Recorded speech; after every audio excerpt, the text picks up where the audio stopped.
Jiro here from Umbra Games with a review of Dead Island Riptide, played on Xbox 360 for the review, also available on PlayStation 3 and PC, with a graphically enhanced version available in the Dead Island Definitive Collection for PS4, Xbox One, and PC as well. Dead Island Riptide is a standalone expansion for Dead Island, a game about 4 survivors stuck on a beautiful resort island with tons of zombies that are forced to hack and slash their way to escape and return to civilization. What makes the 4 playable survivors unique is that they are immune to the virus that's causing the zombie outbreak.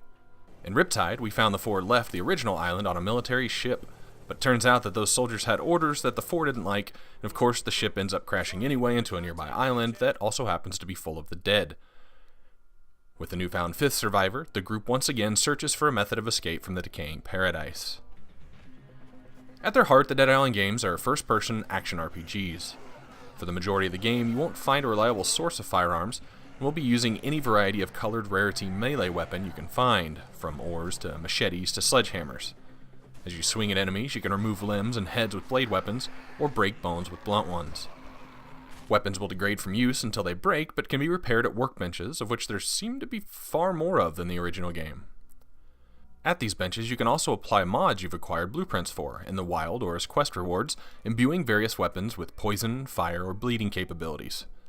All mods take random parts you can scavenge across the world in suitcases or on shelves, making you want to open every container you can find. Every enemy you kill grants experience points contributing to your character level, which awards points to use in 3 different skill trees: Combat, Survival, and Fury, with some unique nodes for each playable character. These nodes include bonuses to a character's weapon of specialization, increased weapon durability, making medkits more effective, or giving various bonuses to your Fury mode.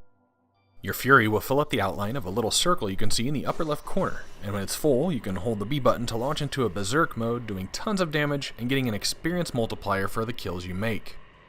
Challenges also return in this installment, giving you bonuses for reaching thresholds of kills, headshots, decapitations, looting a number of containers, etc., that also give you fairly giant chunks of experience points when achieved. I believe the level cap is 70 for Riptide, and we finished the game somewhere around 50. You can load your previous Dead Island character into Riptide at the start of the game if you have the saved data. Combat in and of itself is pretty par for the course for first-person melee.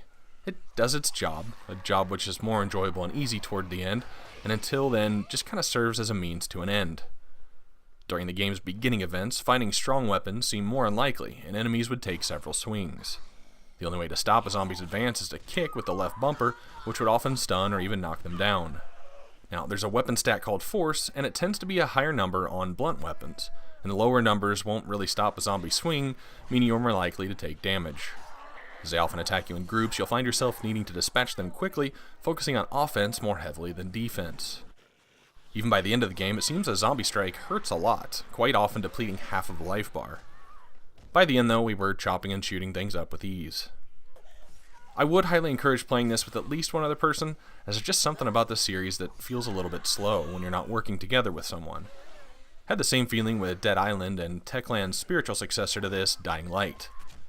At this point, joining and searching for games is pretty smooth, and you don't have to be the same level as people you're playing with, as they've created a way to make the zombies you're fighting in the cooperative game scale specifically to you, making enemies appropriate level on an individual basis.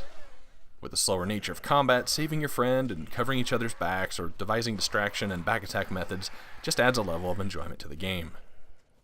As far as the zombies go, aside from the usual shamblers and spitters, suiciders, and bulky thugs that are genre staples, including the original Dead Island, Riptide introduces a couple of new threats in the form of a mutated wrestler and foes called drowners that lie face down in the water and only attack when you're close.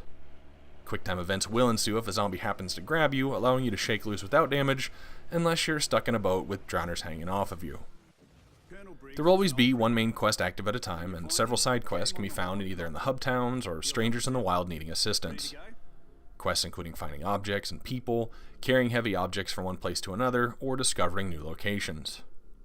A new type of quest for the team is available, letting you give thanks to the survivors you aren't playing as, well as the shopkeeper, which allows them to sell a bigger variety of goods and defend themselves better in the base attack sections. It's a good idea to do them when they're available because you never know who will survive.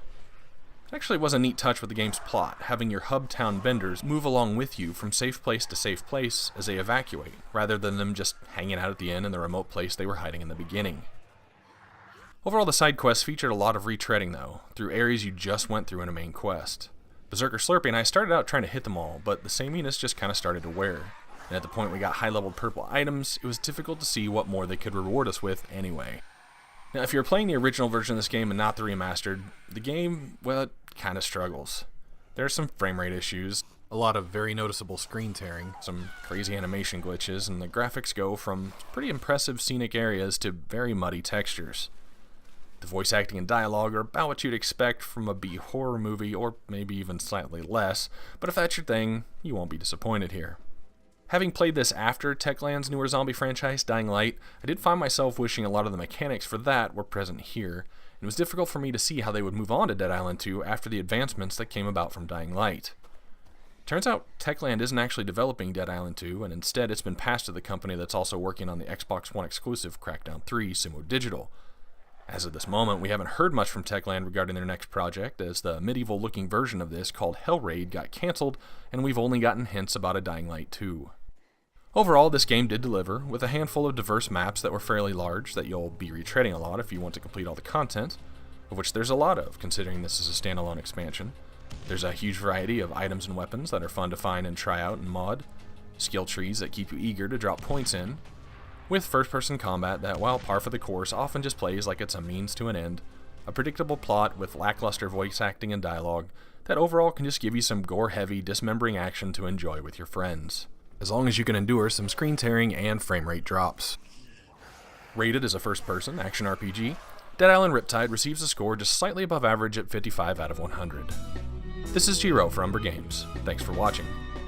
Check out my channel for other reviews, subscribe for notifications and new videos, and don't forget you can find me on Twitter at Umbra Games.